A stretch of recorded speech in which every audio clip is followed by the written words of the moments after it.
Boa noite a todos. Muito bem-vindos à nossa casa. Que alegria ver a casa cheia. Mais uma segunda-feira de casa cheia. Eu sempre digo que esse ano parece que as pessoas fizeram um planejamento diferente para a vida. Ao invés de planejar só o lado material, planejaram também trabalhar esse lado tão importante, tão necessário, que é o lado espiritual, né? O lado que é a nossa essência, aquele que realmente dirige as nossas ações.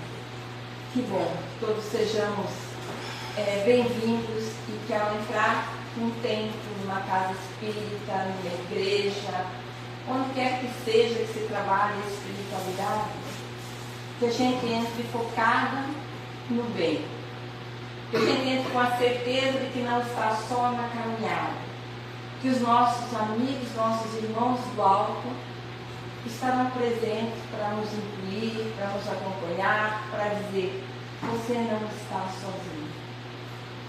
Mais uma vez nós teremos uma palestra, hoje uma palestra com um tema bastante instigante, o despertar da borboleta, que traz uma metáfora linda daquele ser que rastejava pela terra, sem nenhuma perspectiva, que só consegue ver a terra, mais nada na frente, e que de repente vai para um lugar escuro, úmido, fechado, apertado, para que a transformação possa acontecer e finalmente ele virá aquele ser maravilhoso que é a borboleta. Então o convite vai ficar por conta do seu Paulo, nosso expositor hoje, vai ser sobre isso, sobre esse despertar da borboleta que existe em cada um de nós, não aqui, durante a vida, mas também depois que a gente volta para a pátria mãe, que é o mundo espiritual. Então que todos estejamos nesse momento conectados com o amor maior de Cristo, que nos ensina e nos trouxe a fórmula de viver por aqui, de viver no amor, na caridade, no perdão, com a consciência do porquê estamos aqui. É interessante isso, porque o Espiritismo, essa doutrina, não religião, essa doutrina, essa ciência, que estuda justamente as nossas relações com o mundo espiritual, elas nos trouxe a possibilidade da fé raciocinada, porque ele passa a compreender todas as dores do mundo, eu passo a compreender as minhas dores, as causas delas, as aflições que eu mesma causo, e que por conta disso eu tenho que dar conta daí na minha vida. Ele nos ensina que só o amor constrói, que esse é o projeto divino, para que possamos sempre ter o foco da evolução. E assim poder juntos construir uma nova sociedade. E é lindo também saber, quando a gente começa a estudar as obras, não só de André Luiz, mas o pensamento de Allan Kardec, ele nos mostra que sozinhos nós não somos nada. Não adianta buscar retiros espirituais, retiros terapêuticos, esses nos dão assim aquele oásis, né, necessário a se desligar um pouquinho desse mundo turbulento do qual a gente está fazendo parte. Mas a grande prova está no relacionamento de um com o outro. Está na ajuda que um pode dar ao outro. Está no amor em que um pode ter para acolher o outro. E isso é muito precioso.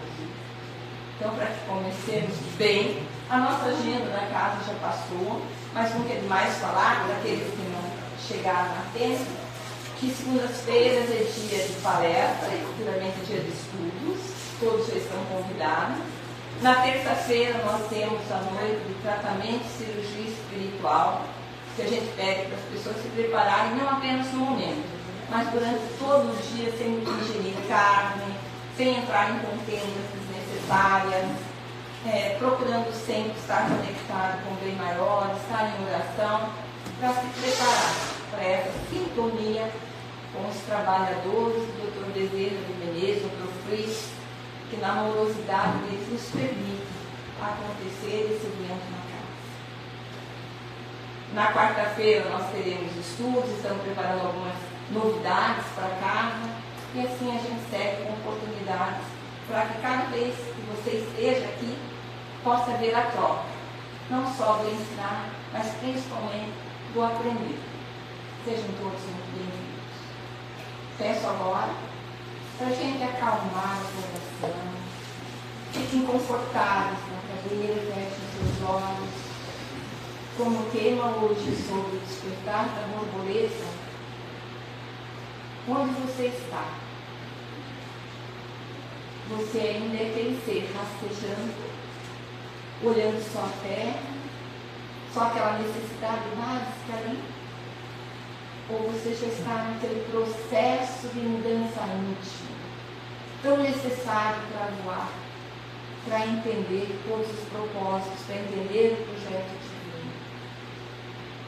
Que a espiritualidade amiga, que o amor de Jesus, esse nosso parceiro, que através dos benfeitores espirituais dessa casa, sempre nos acompanham, sempre estão a nos incluir, para que cada vez que a gente volta para aqui, para a nossa casa, nosso trabalho, a gente possa voltar mais rico da vontade de perdoar, de amar, de ser caridoso, de participar, de fazer a reforma íntima necessária. Convido a todos, então, para o Pai Nosso, a oração que Jesus nos ensinou há tanto tempo, que vem nos fortalecendo sempre. Pai Nosso, que estás no céu, santificado seja o vosso nome. Venha a nós o vosso reino. Seja feita a vossa vontade, assim na terra como no céu. O pão nosso de cada dia nos dai hoje. Perdoai as nossas dívidas, assim como nós perdoamos os nossos devedores. E não nos deixeis cair em tentação, mas livrai-nos do mal. Que assim seja. Eu convido então o seu Paulo para dar seguimento à palestra e que todos, após a palestra, também participem do nosso passo na vida. Boa noite. Boa noite. Boa noite. Primeiramente, vamos pedir a Deus Pai, Jesus, Maria e a espiritualidade aqui presente para nos amparar, para nos abençoar com esses fluidos salutares que são destinados a todos, formando uma egrégora que nos deixa em condições iguais para o ambiente que é formado hoje, aqui nesse momento. Independente das condições de cada um. Né? Quando fala assim que o ambiente está formado assim com essa energia positiva, é porque, independente de cada um de nós, as energias existem completamente para todos.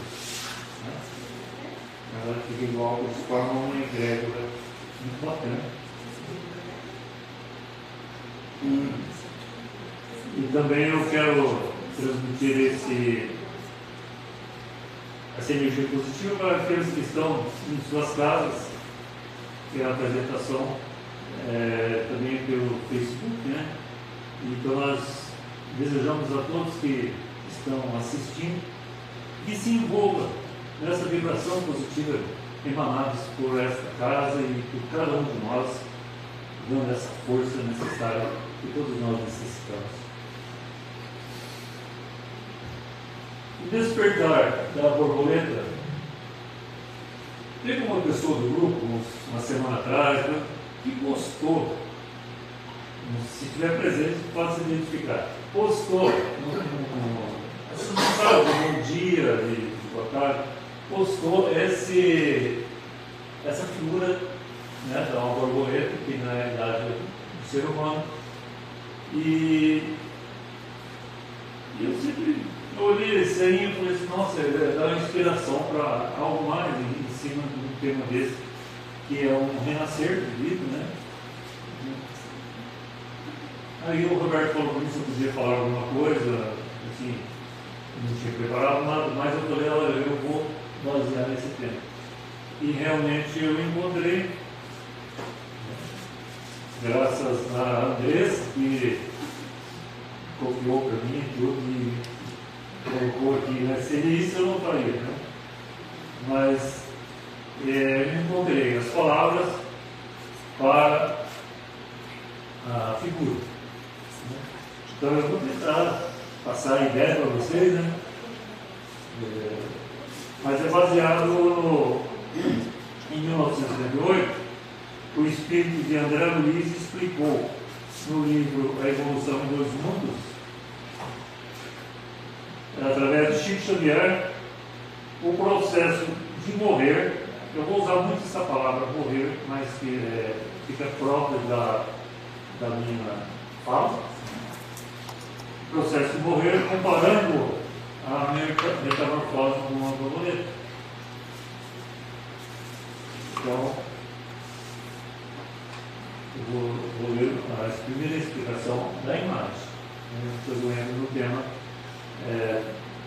sobre nós. Né?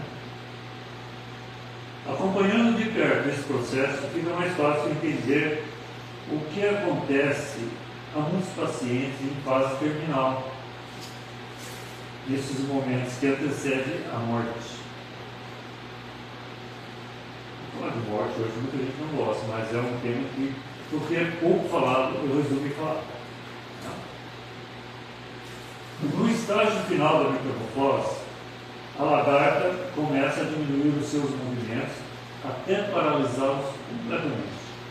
Sua digestão fica paralisada e ela não consome mais nenhum tipo de alimento. Ela permanece imóvel, transformando-se em crisálida oculta. Crisálida é a forma latente, né, de um embrião, vamos dizer assim. Né? Fica assim dentro do casulo, protegida das intempéries pelos fios que produzem a secreção das glândulas salivares e pelos tecidos vegetais e pequenos gravetos do meio ambiente. Nesse estado pode ficar dias e até meses.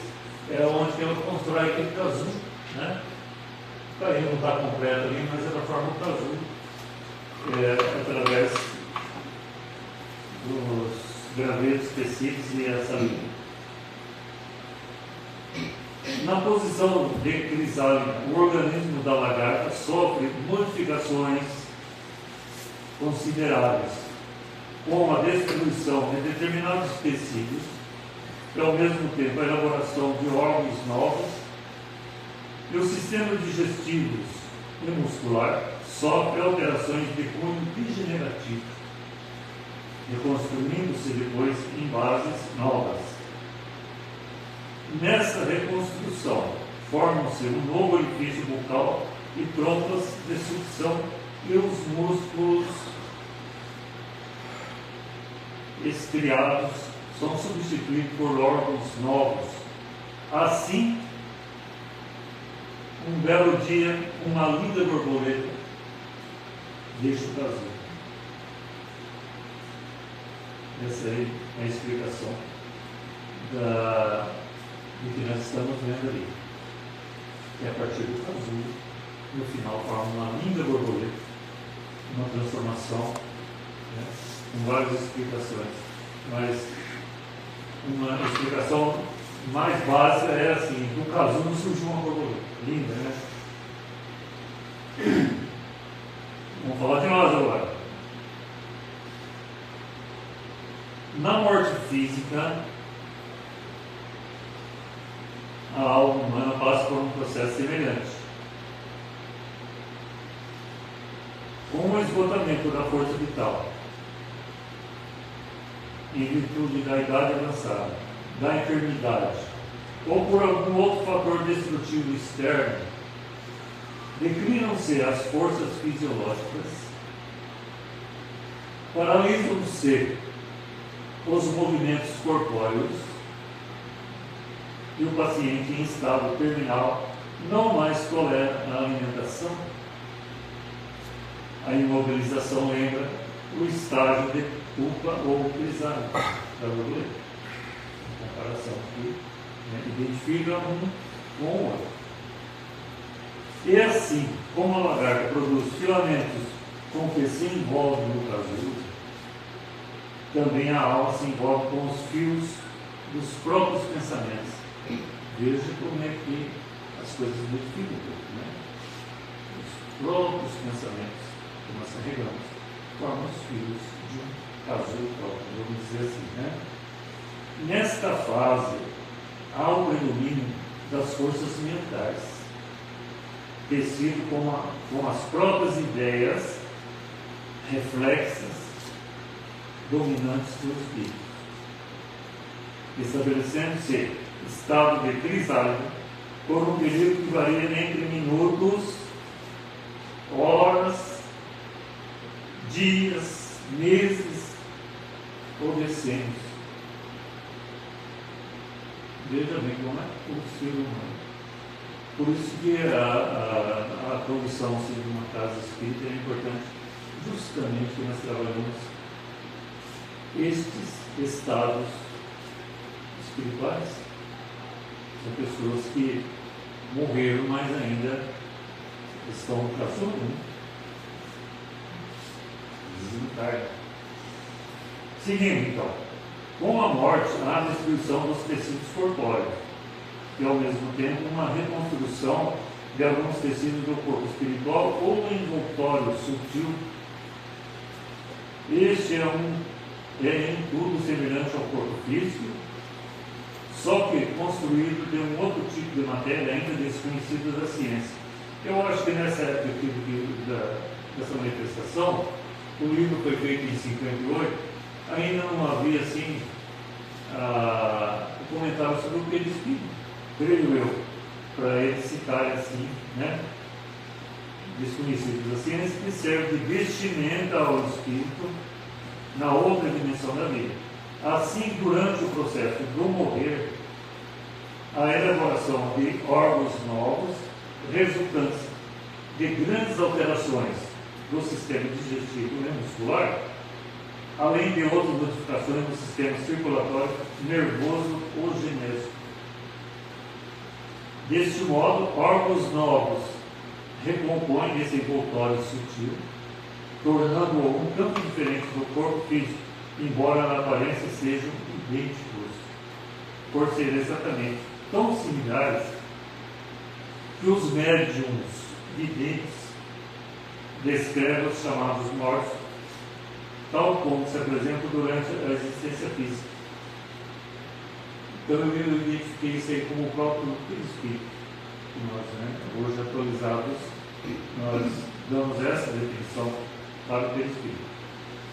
Somente ao término desse processo de reconstituição do corpo espiral, o espírito larga o corpo físico ao qual se uniu temporariamente durante a existência física e que lhe serviu de sagrado instrumento do aprendizado.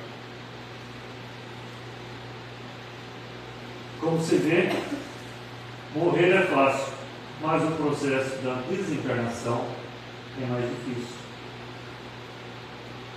Após a morte física do espírito, ainda tem um lapso de tempo mais ou menos longo para desprender-se totalmente dos liames da existência terrestre, segundo o estágio evolutivo em que se encontra.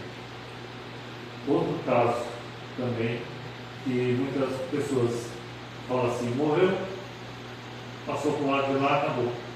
Não é assim. O desencarne é longo e cada um tem o seu desencarne próprio.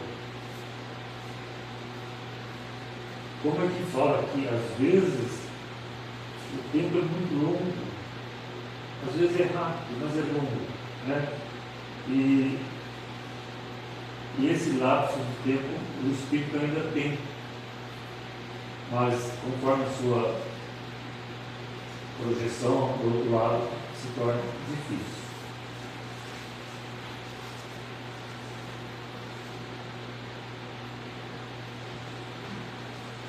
Essa história do casulo eu lembro quando eu era criança, no quintal eu achava, aqueles pés de laranjeira, eu achava os casulos, Eu tirava com galho e tudo e deixava na área de casa, ou bem próximo assim, e acompanhava todo o processo da borboleta, todo o processo, desde o casulo, a metamorfose completa, e eu acompanhava. Então me veio na ideia dessa brincadeira que eu fazia, mas que era muito útil.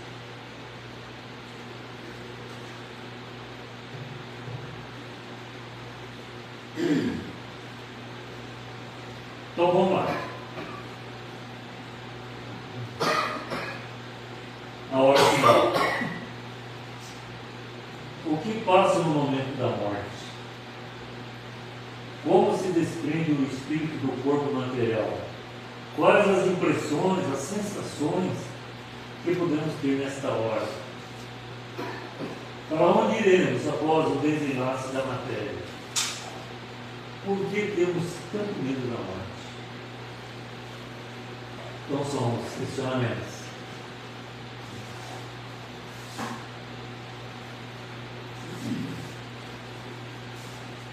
Então aqui eu vou falar sobre um budista tibetano chamado Lama Rinpoche, que fez um comentário bastante interessante no livro Morrer Não Se Improvisa. Os pequenos medos da vida escondem o nosso maior medo, que é a morte. Gostaríamos de não ter nenhuma referência sobre ela. Falar sobre o assunto morte é um verdadeiro tabu. Até mesmo aqueles que estão envolvidos no caminho espiritual têm dificuldade de falar abertamente sobre a morte. Temos dificuldades em lidar com a morte, porque ela revela a impermanência da vida. Sabemos que ela é certa, mas como desconhecemos quando ela ocorrerá, sentimos medo e não gostaríamos de falar sobre isso. Mas é justamente falando sobre a morte que iremos compreender melhor a nós mesmos. Então vocês imaginam assim, né? Eu penso muito em mim, né? Assim, eu tenho um estágio completo pela idade e como era ensinado as coisas antigamente, que né, hoje está bem mais evoluído, tem as mídias, tem, enfim, né? O mundo está diferente. Mas há quanto tempo nós passamos com uma ideia sobre a morte de uma maneira assim, nada agradável? Até mesmo as conversas da época, né, que os casos que eram contados, que a gente, quando era criança, os mais velhos contavam. E sempre era casos assim, de assombração, de casos tenebrosos, né? Novelas que passavam, falavam de espírito, de vampiros, coisa. Então, esse pensamento, e algumas religiões adotaram assim também como uma forma de castigo para aqueles que não levam uma vida certa e tal. Então, futuramente você vai ser um desses aí. Né? Então, com isso, formou-se, né, na consciência de todos nós esse medo de comentar sobre a morte. Né? Você pode ver que a gente não se comenta muito. Todos morreremos um dia. Novidade. Novidade. Por intuição, todos sabem que morrerão um dia, mas evito tocar no assunto, achando que isso só poderá ser o seu vizinho. Acho que não sabe. Certas coisas parecem brincadeira, mas é verdade. Nós achamos que a morte nunca vai chegar na nossa casa. Vai morrer o vizinho ali, o outro da esquina lá, da outra vila, o outro bairro, mas a casa não. No entanto, muitos têm medo da morte porque desconhecem todo o processo de passagem para o plano espiritual. e quando isso poderá acontecer. Temos a certeza de que iremos morrer, mas não temos ideia de quando isso irá acontecer. Aí surgiu de mim uma ideia assim. Eu fui tomar meio engraçado, cara.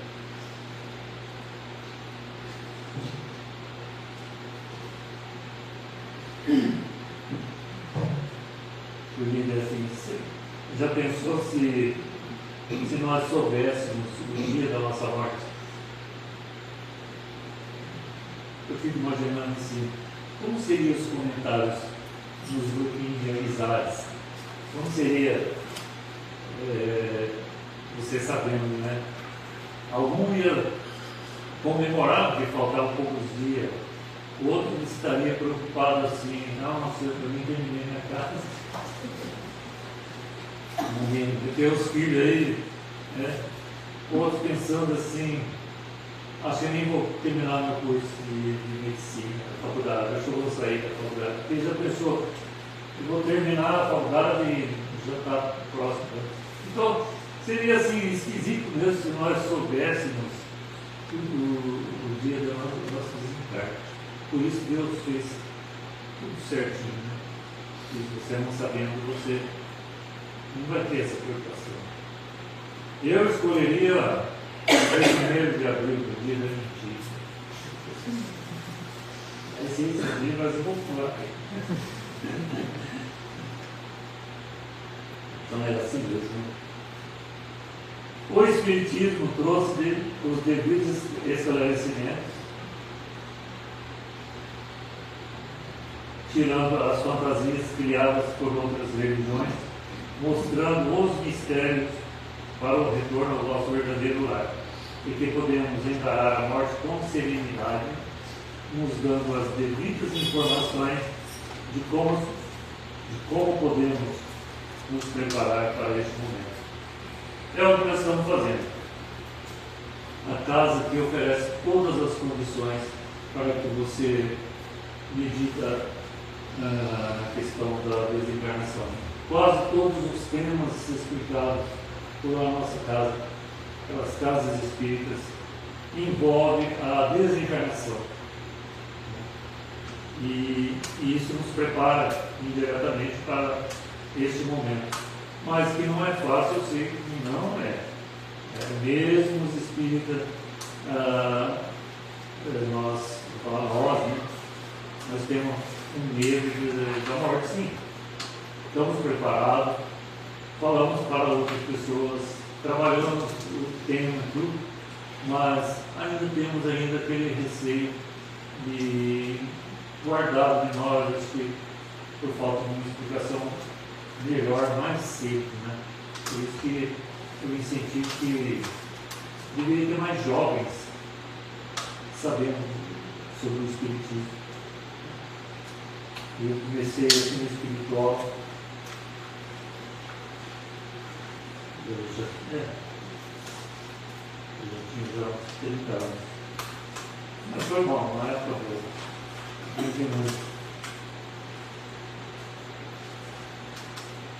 Preparação para a morte.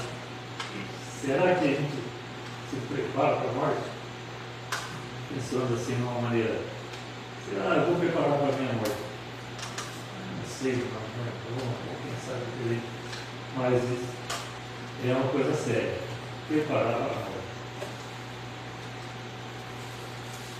No livro Quem Tem Medo da Morte, de Richard Simonetti, há um trecho que merece destaque, nos alertando de como devemos encarar a morte.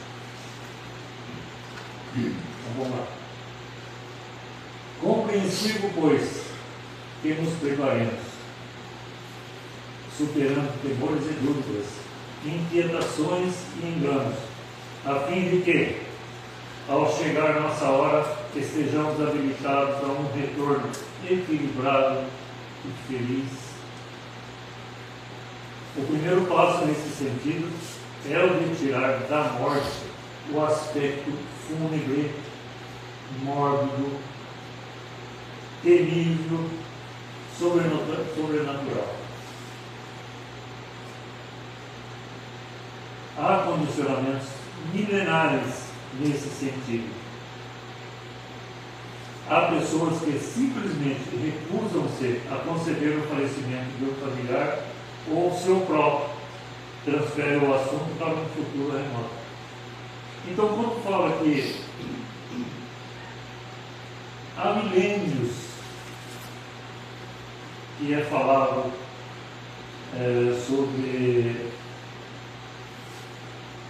o aspecto fúnebre da nossa. Quando nós assistimos um filme que retrata desde 1000 anos atrás, 2000, vamos pensar assim, vocês veem que a morte tinha um aspecto assim, nesse sentido de você não querer ver, né? Aspecto morto, terrível, sobrenatural.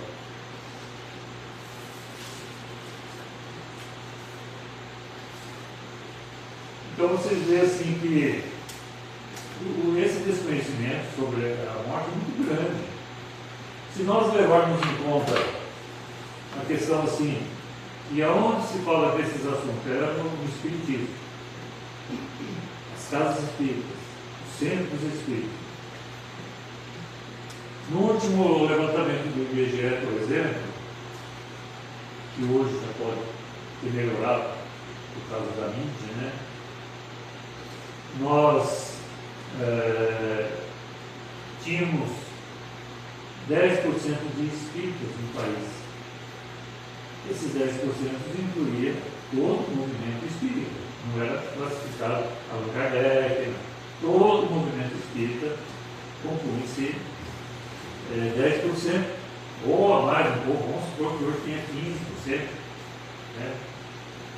Mas é muito pouco ainda para uma evolução, pensar numa evolução em que as pessoas possam ter uma compreensão assim, por unanimidade sobre a morte. Porque se todos nós vamos morrer um dia, por que não uma compreensão de uma coisa que vai acontecer conosco?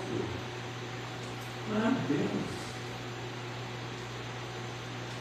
Aí 10% da população tem essa ideia e quer passar para outros, né? Nós não vamos desarmar, vamos levar em frente. Então você veja quantas pessoas ignorantes, quantos desencarnes ignorantes passam do outro lado.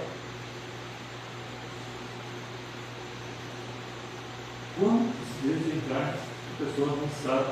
Por isso que às vezes nos nossos trabalhos encontramos espíritos que estão aí 200 anos, 100 anos, num lugar parado ali, não sabe? Porque não tinha noção, não tinha preparo. As igrejas falavam de outra maneira. As famílias não davam essa explicação para os filhos. Então, são espíritos que ficam, às vezes até mesmo no cemitério. Quantos casos de desobsessão nós trabalhamos aqui, que ele vai conversar com o espírito?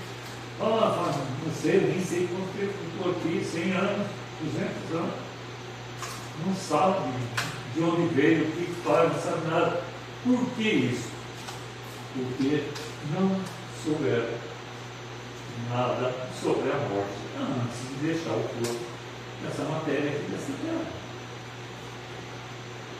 Então, minha gente, é importantíssimo esse nosso trabalho de esclarecimento sobre a questão espiritual na nossa casa aqui ou em qualquer lugar onde houver uma oportunidade que você tem de explicar o que é você passar desta vida para uma outra.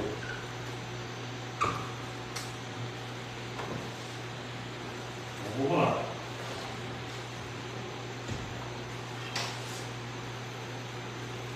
Podemos morrer antes do prazo previsto? Posso até lançar essa pergunta se alguém quiser responder.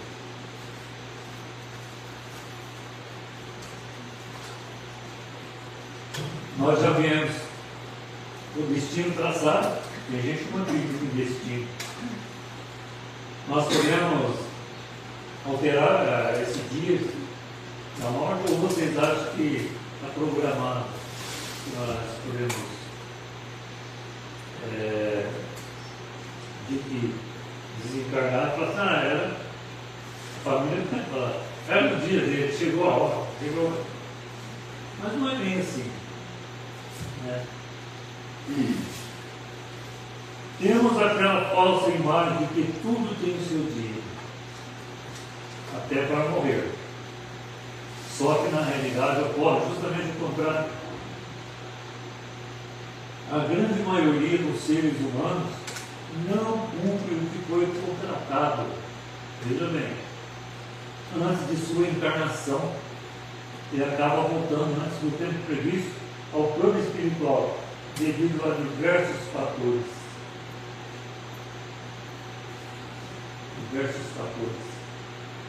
Vamos dar um exemplo bem simples. Não preciso de um exemplo muito sofisticado para explicar isso aí. Vamos supor que você compra um carro zero, quer fazer uma longa viagem.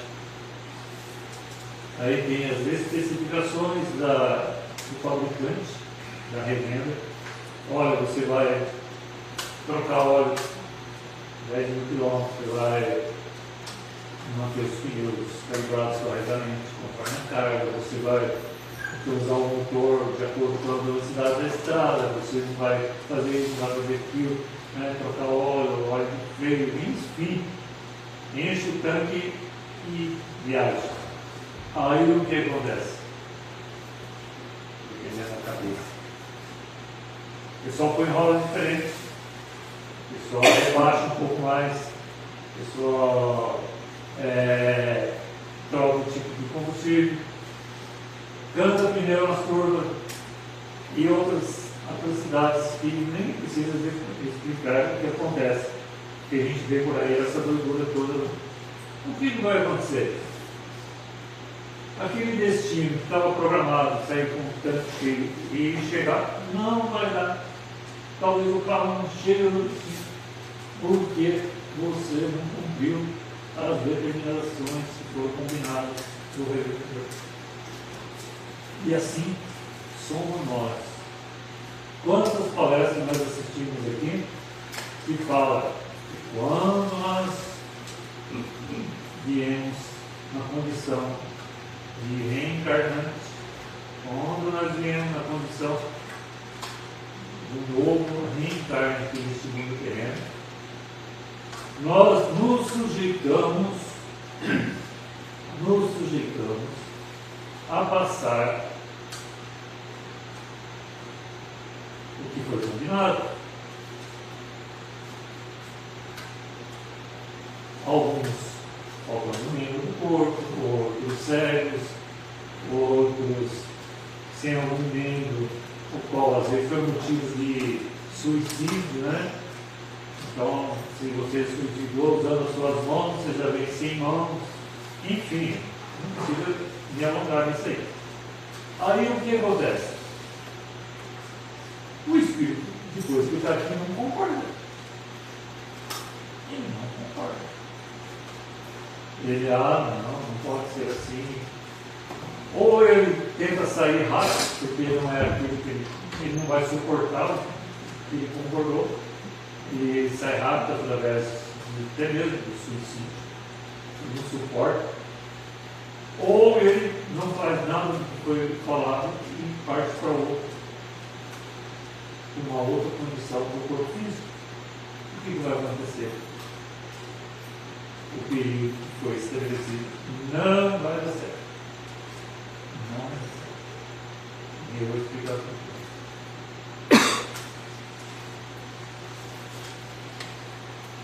Fazendo uma analogia com o nosso corpo físico, podemos destruir o nosso organismo de fora para dentro e de dentro para fora. De que forma nós destruiremos o nosso organismo de fora para dentro. Sim, qualquer um. Através do álcool, cigarro, os tóxicos, excessos alimentares, ausência de exercícios físicos, falta de higiene, repouso inadequado. Tudo isso pode abreviar a nossa vida física. Simples.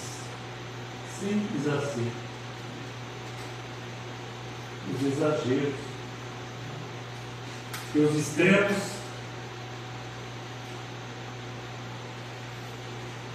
Os extremos se competem. Né? Tudo que é demais não serve. Tudo que é de menos também não. Então, esse equilíbrio, o equilíbrio, é a parte importante que nós assinamos na hora de investir no equilíbrio. Não tem o equilíbrio que foi falado. Também podemos lesar o nosso organismo de dentro para fora. Esse é o que mais pega, vamos dizer assim, porque você parte de uma situação que você não nasceu com isso, você tem chance na vida inteira, a certo momento, de ser diferente de você. Não é. De que maneira podemos lesar o nosso organismo de dentro para fora? Cultivando pensamentos negativos, sentimentos desequilibrados, pessimismos, rancor, ódio, agressividade, irritação constante, podendo afetar o nosso sistema imunológico, represando mágoas, nomear, ressentimentos, depressão. Não precisa ter tudo isso aí. Não precisa. Basta alguns itens desses para que você não se comporte favoravelmente ao seu corpo, ao seu organismo, ao seu físico.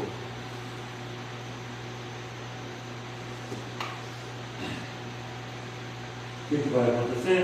Vamos antecipar o nosso desencargo e, por consequência, a nossa adaptação no plano espiritual. Esse é um problema seríssimo. Porque você chega lá, tudo. Você sendo uma pessoa assim, você vai chegar do outro lado quebrado, vamos dizer assim. No termo comum. Você vai quebrado. Então você largou aqui o corpo desse jeito, mas você só não largou aqui, você passou para o lado de lá desse jeito. Questão emocional. Aí o que acontece? Você não se dá bem, né, com isso aí lá, problemas, você não sai de perto da família, você não sai de perto da casa que você deixou, você fica próximo àquela pessoa que você desabafava, da sua convivência, não sabe? Aí você perturba quem estava aqui e se perturba no ambiente que você se encontra. Aí atrapalha quem está aqui. O espírito atrapalha nós que estamos aqui. Então todo esse problema acaba passando para nós. E no mundo espiritual, aí nós temos que participar de um intercâmbio do centro espírita para conversar com o outro que está com problema emocional, para dar uma cabeçada nas paredes, ainda, nos batendo.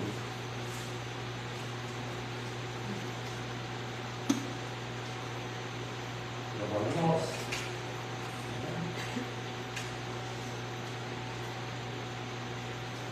E por consequência,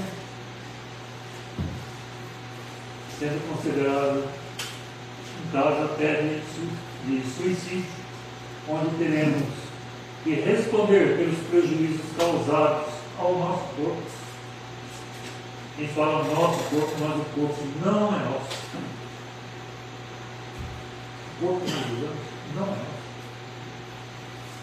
E por consequência, essas anomalias irão repercutir em nosso perispírito, trazendo problemas em futuras reencarnações, originando deficiência em nosso próximo corpo físico. Veja bem a questão do suicídio. Às vezes a pessoa, através do vício e através de tudo que foi falado aqui, ele adquire uma doença e desencarna. Então algumas pessoas falam assim, isso aí pode ser considerado um pequeno suicídio. E eu falei muitas vezes já isso aí. Então eu vou falar uma história assim do meu pai. Porque do meu pai eu posso falar. Ele tinha pressão muito alta, às vezes chegava a 20 por 12, 20 por não sei quanto. E foi um médico, fez os exames. Vou dar bem resumidinho. Tá? O médico falou assim, seu Paulo, ele tinha o mesmo nome meu. Seu Paulo, o senhor tem que tirar o sal da sua alimentação. Não ponha sal em mais nada. Porque a sua pressão sobe demais. E você pode trazer um AVC, derrame, né, mais comum falar. O senhor pode ficar paralisado de um lado, ficar cego, isso, aqui. Então o senhor segue certinho, toma esse remédio e tira o sal. A minha mãe fazia, eu gostava muito de sopa, minha mãe fazia sopa, e com caldo de feijão, eu gostava de uma couve, rasgada no meio, essas coisas. Os mineiros gostavam, né? Ele era mineiro.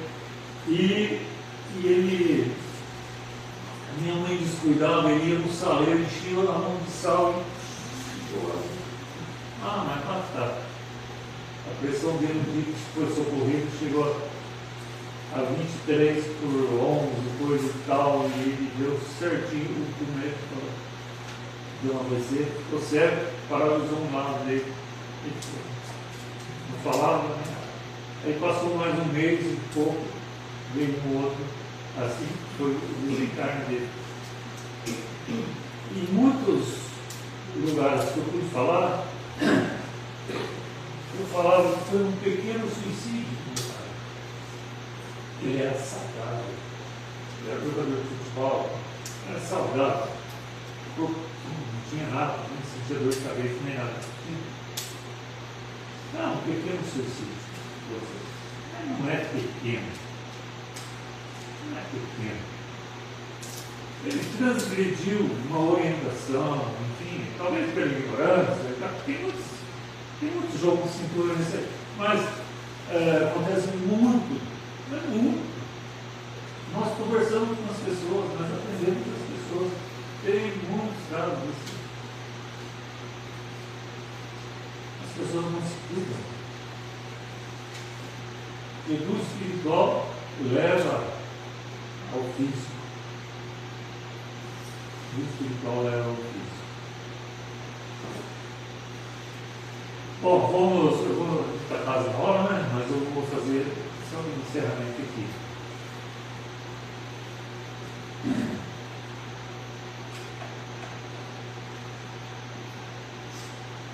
Mais uma vez, uma fala aqui do Rinpoche, do budista tibetano.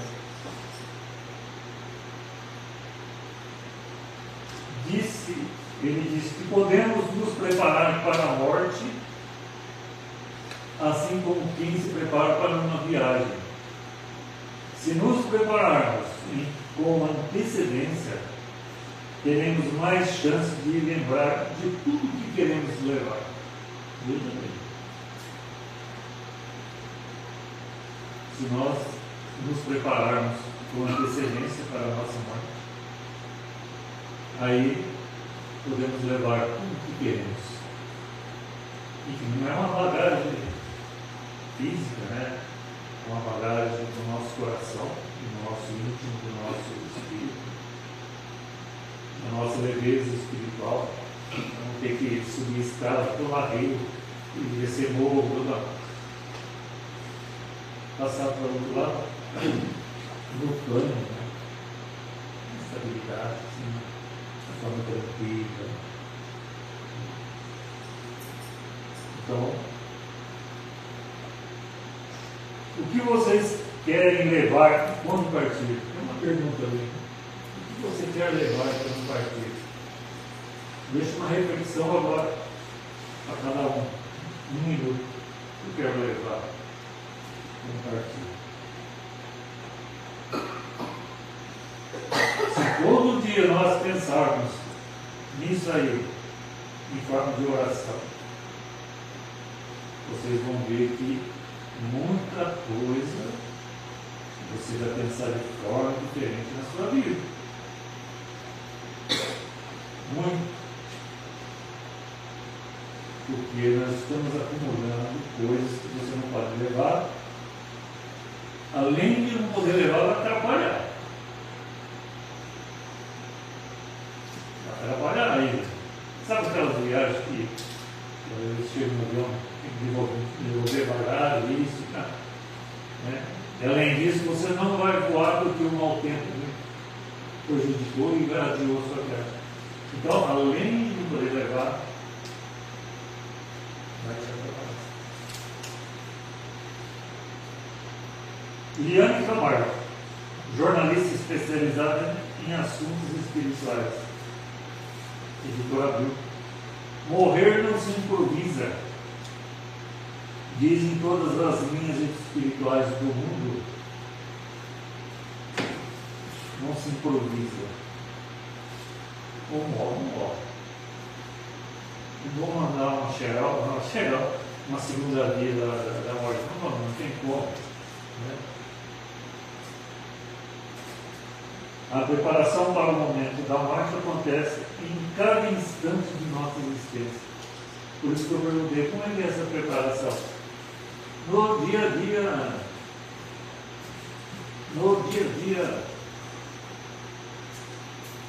Então, por que não pensar na morte? Ninguém quer pensar. Então você não vai ter uma preparação no dia a dia, você não pensa nela. Você não imagina como que ela pode ser. Você não imagina como vai ser a passagem do lado de lá. Você não imagina. Então não vai pensar. A resposta que a gente mais ouve é assim: não quero nem pensar. Nem pensar. Fala outra coisa. Se eu falasse aqui que o tema não era da borboleta, falasse assim que o tema seria a nossa morte, alguns nem viriam. O assunto teria um aspecto fônico e desinteressante para esse comentário de hoje. Por isso que nós temos que valorizar isso aí. Afinal de contas, ninguém vai ficar, nós todos aqui, né? Não tem como. Vamos conversar entre nós, porque é um tema nosso e vamos conversar de forma descontraída, sem esse peso desse funeral, esse fato que você põe dentro de você. Tira isso. Vamos conversar sobre a morte de forma suave, elegante. Né? Não vamos deixar só a elegância do caixão, entendeu? Você paga 30 mil reais no caixão, 20 mil, para mostrar que, porque o meu parente, meu pai, pelo menos um caixão bom e foi. Vai. Não é esse o pensamento. Esse foi o pensamento aqui. Você faz a escolha antes de passar para ele. Então, para encerrar, eu vou falar.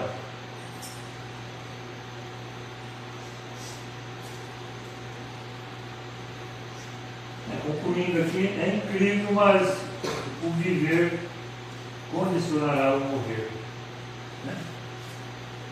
maneira de nós vivermos dá uma condição para termos a morte de acordo, de melhorar a condição. Né? Porque a maneira que você vive realmente é a maneira da sua morte. Isso aí não tem como escapar. Se você é vida torta e tudo, você vai levar isso lá de lá. Por que não, então, ser uma vida correta, decente, adequada, para o mundo moderno, assim, de exemplos? Por que não? Por que ser torto todo o tempo? Sabe que vai dar trabalho de lá de lá? Bom, concluindo. É persistindo na prática diária da prece, eu já falei já aí, né? É persistindo na prática diária da prece, da meditação, no exercício constante do amor e da compaixão, com a mente calma e um coração amoroso, teremos com certeza uma morte tranquila.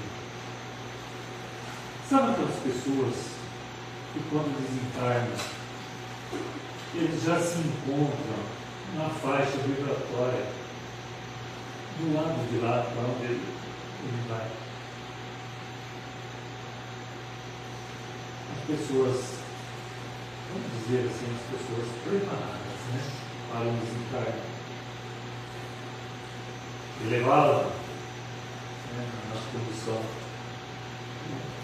faixas vibratórias bem elevadas. Essas pessoas passam pelo lado de lá quase sem sentir.